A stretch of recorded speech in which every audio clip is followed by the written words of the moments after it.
दिन दया।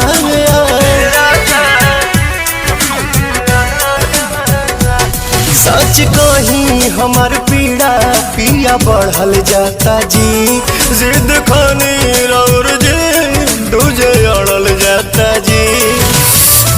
इसे हचकाई के ही लोर दीना, बाटे कमर कमजोर पिया छोड़ दीना, बाटे कमर कमजोर पिया छोड़